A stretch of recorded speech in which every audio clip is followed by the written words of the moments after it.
The year 1997. Jeff Goldblum was fighting dinosaurs in Jurassic Park: The Lost World. Mother Teresa sadly passed away, and I'm about this big. Sir Ron Deering, Lord Deering, Big D, produces a report that states that students will now have to pay towards attending university. The Labour government accepts that there should be a tuition fee cost of £1,000 on the basis that they keep the promise that they will help out less well-off families when it comes to funding their higher education. Students hold demonstrations in 14 cities protesting that the new fees will deter people from low-income families from going to university. 1998, the world's slightly different. Mother Teresa's still dead.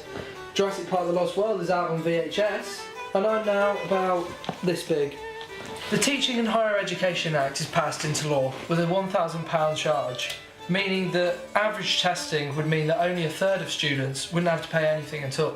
Students beginning in the autumn term at university are forced to pay the fees up front. There are protests at 150 universities. 2000. People relax from partying like it's 1999. Jurassic Park: The Lost World is now on DVD.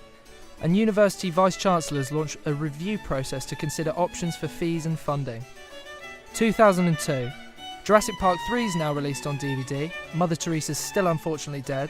More than 80 Labour backbenchers support calls to scrap tuition fees.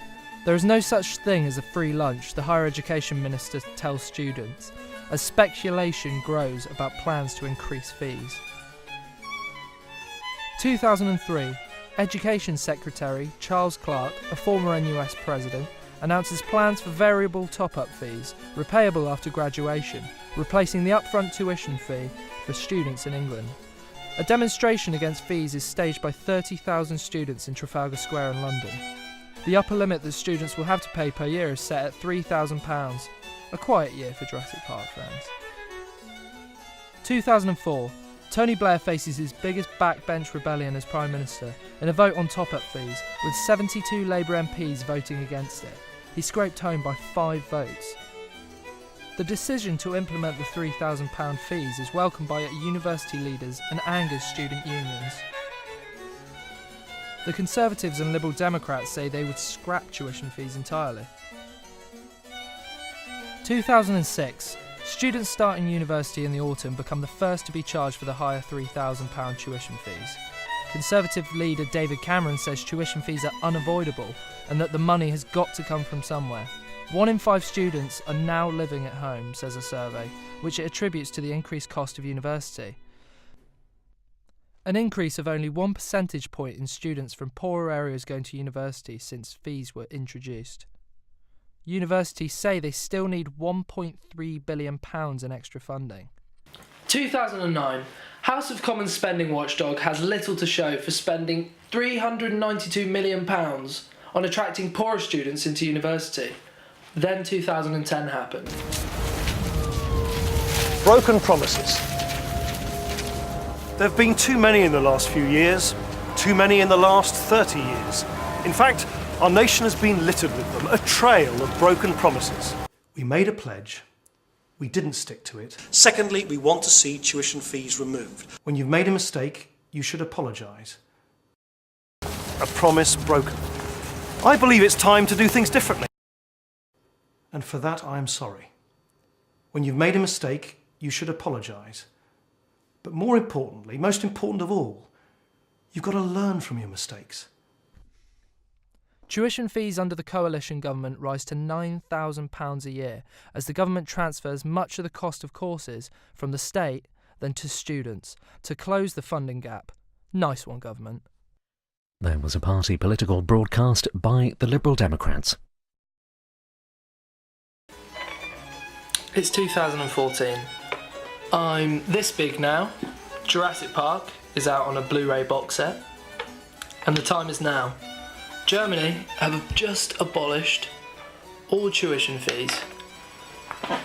And the students of our country weren't too happy about that. Essentially, it started off as something similar to this.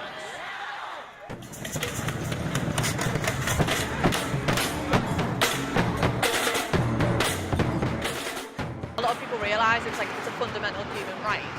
The higher the fees go up, the more and more people are being priced out of education.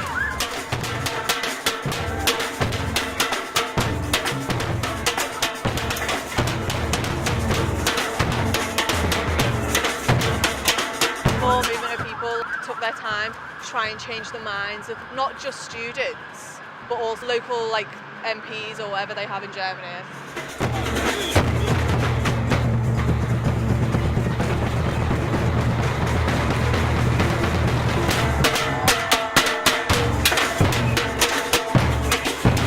The most right-wing region in Germany, Bavaria, they held a referendum on it. They've done so much work in the years building up to that, the referendum, it came out in their favour, everyone was against tuition fees, everyone was for free education.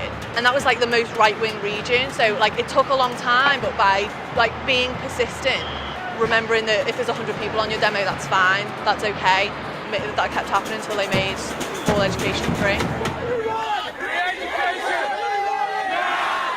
Some people cover their faces, police have cameras to track them, and they track protesters to know which protest they're going to, so they can try and so they get information about it. That's why some people cover their faces.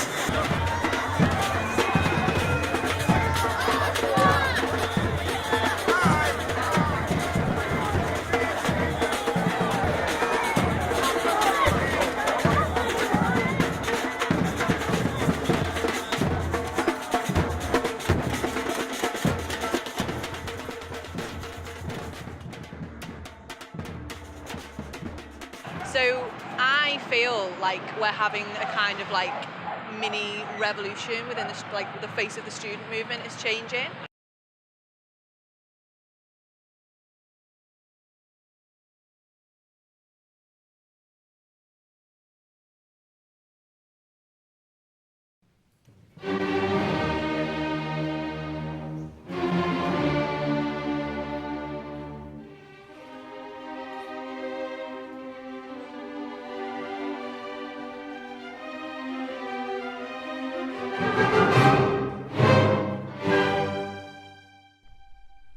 Maybe it would work if they didn't do the following.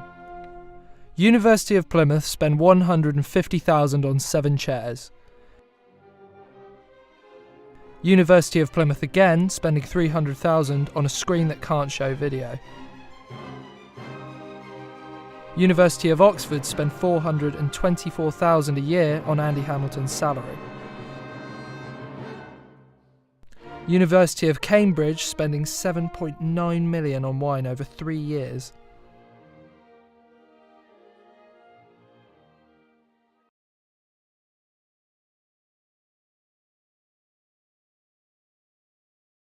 The trail of broken promises can come to an end, and a new road can begin.